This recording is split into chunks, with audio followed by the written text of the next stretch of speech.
It's been a really, really messed up week. Some days torture, some days better. La la la, la la la. Assalamualaikum warahmatullahi wabarakatuh. Perkenalkan, kami dari kelompok 1, kelas S4B akan menjelaskan analisis data menggunakan Orange Data Mining. Semua data kami ambil dari Kaggle. Anggota kelompok kami yaitu saya sendiri alias Samia yang akan menjelaskan tentang klasifikasi, lalu dilanjut dengan Gilang Ramadan yang menjelaskan tentang klasterisasi, dan yang terakhir Salsabella Maulia yang akan menjelaskan tentang prediksi. Oke, jadi di sini dengan saya alias Samia, saya akan membuka website www.kaggle.com. Nah, di sini kita bisa jika kita belum login maka kita harus login dulu ya teman-teman. Terus di sini kita klik yang dataset sebelah kiri, diklik, setelah itu di pencarian di search-nya, di search datasetnya kita cari apa tema yang akan kita cari ya. Di sini saya akan mencari tentang pendidikan. Kelompok kami akan mencari tentang pendidikan. Oke, teman-teman, lanjut kita buka aplikasi Orange-nya. Nah, di aplikasi Orange ini kita ada tampilan untuk awal masuk di aplikasi Orange-nya, yaitu kita klik aja new. Lanjut, di sini ada widget-widgetnya ya teman-teman. Nah, ini kita tarik widget filenya ke yang akan kita bikin, diklik 2 kali. Nah, setelah diklik 2 kali, kita bisa lihat di sini. Kita akan mengambil file itu di folder yang kuning ini ya, teman-teman. Kita pilih filenya, diklik aja. Setelah itu di sini ada name, type, role, and values. Kita jadiin target yang status pinjaman ya, karena kita mau tahu pinjaman itu disetujui atau enggak dengan lambang N dan Y. Di close aja. Selanjutnya kita ke data table. Kita tarik guys untuk data table. Nah, ini bisa dilihat kita punya missing data 2,2%. Oke, berarti kalau misalnya ada missing data, kita gunakan pre-process. Nah, di pre-process ini kita pilih apa? Kita pilih impute missing values. Lalu kita pilih yang average or most frequent. Nah, selanjutnya setelah pre-process kita tarik lagi untuk data table. Diklik data table. Nah, kita bisa lihat di sini udah tidak ada missing data lagi, teman-teman. Selanjutnya kita tarik dari file itu kita tarik untuk select column. Nah, di select column kita bisa lihat target itu kan yang status pinjaman, terus yang features itu yang ini, yang ini, terus ada 614 baris ya. Terus kita tarik dari select column itu ke metode yang akan kita pakai, yang akan kita gunakan yaitu tree. Ini bisa dilihat. Oke, ini di close saja. Lanjut kita tarik dari metode tree itu, kita tarik untuk tree viewer. Oke, ini bisa dilihat di tree viewer. Kita bisa zoom, bisa di zoom. Ini datanya ya. Oke, di close aja. Kita tarik dari metode tree itu ke test and score.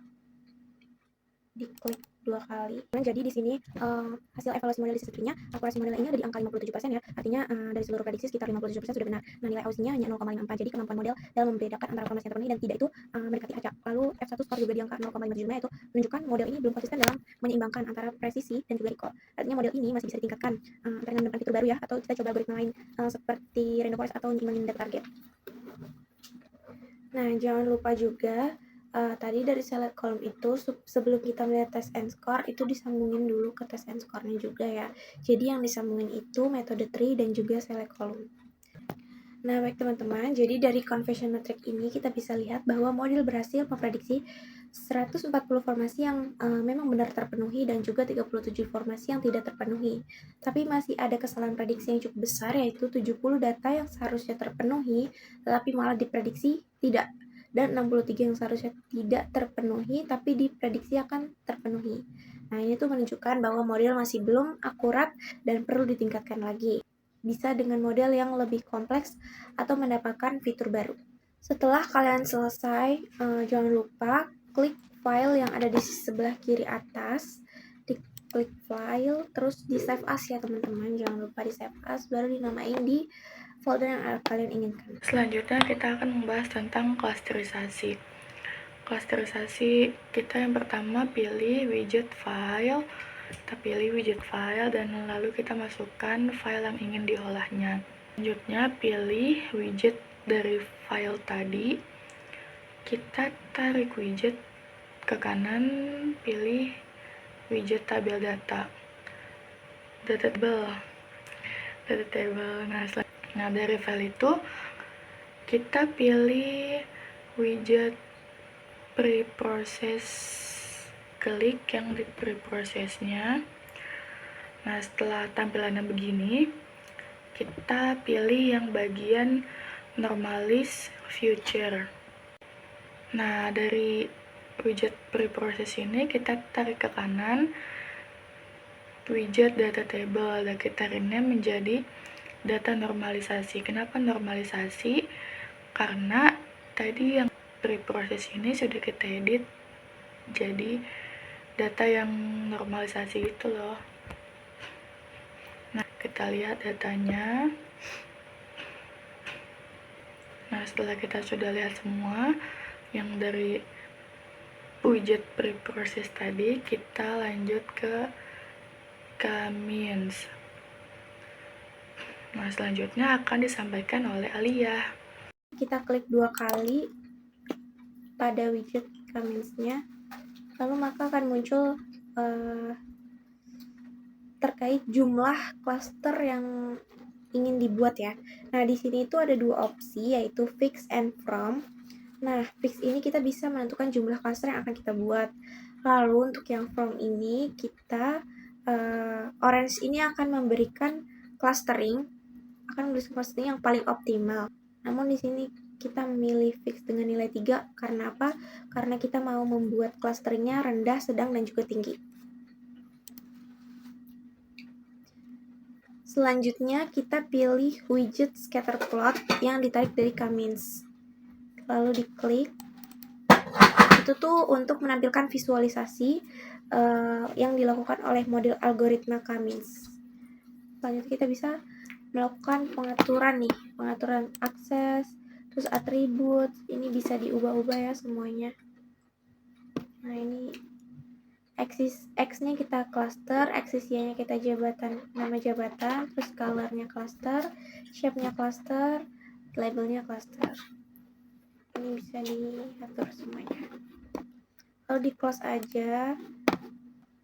Baik teman-teman, yang terakhir kita pilih widget data table dan kita rename namanya jadi data hasil clustering. Nah, kita open aja ya, kita buka. Teman-teman, selanjutnya kita buka data hasil clustering. Nah, bisa dilihat di sini clusternya itu kita bisa lihat ya. C1, C2, C3 itu kan dari rendah, sedang, tinggi. Bisa diatur. Oke, di close aja. Lalu jangan lupa kalian klik file lagi yang di sebelah kiri, lalu di save as. Selanjutnya kita akan membahas tentang prediksi. Prediksi digunakan untuk memprediksi variabel tertentu yang tidak ada dalam suatu data.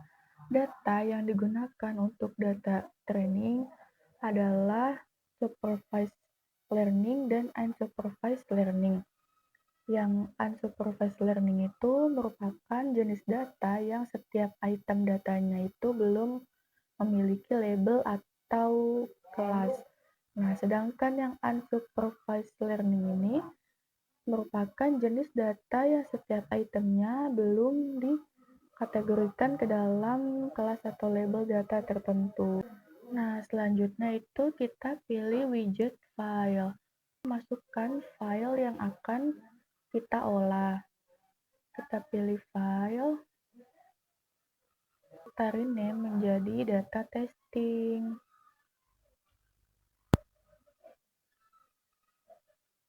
Data testing. Nah, karena di sini tidak ada no missing data,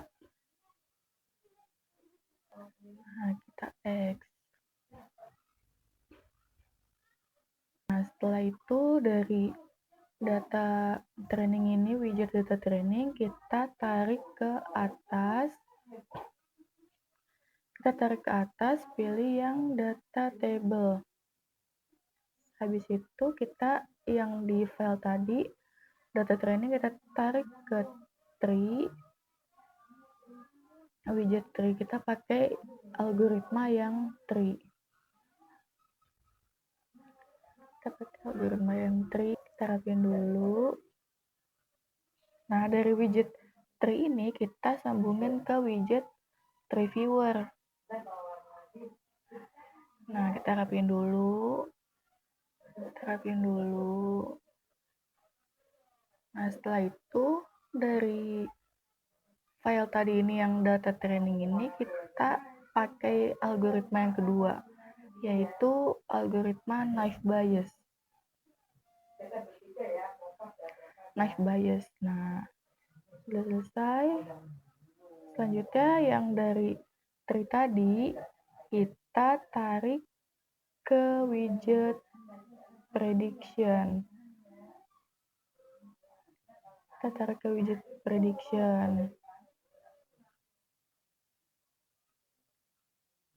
Nah, kita rapiin dulu ya teman-teman. Rapiin dulu. Kita pakai dua algoritma, yang tree sama naive Bayes. Nah, yang algoritma naive Bayes tadi itu tarik juga ke widget prediction. Jadi tree sama naive Bayes ini jadi satu di prediction. Nah, setelah itu kita pilih file yang baru. Nah, yang di file baru ini kita di rename menjadi data testing.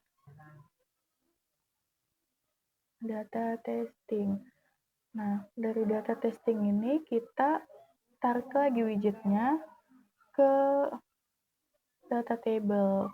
Kita bikin data table yang baru ya teman-teman. Nah, dari data testing tadi itu kita tarik lagi ke widget prediction. Nah, itu kan tadi kita udah buka widget prediction. Kita rapiin dulu ya teman-teman. Nah, kan kita bisa lihat tuh di bawah ada tree dan naive Bayes. Yang tree itu 0,968 dan naive Bayes itu 0,996. Nah, mana yang paling mendekati dengan 1 berarti kita pakai algoritma yang tree.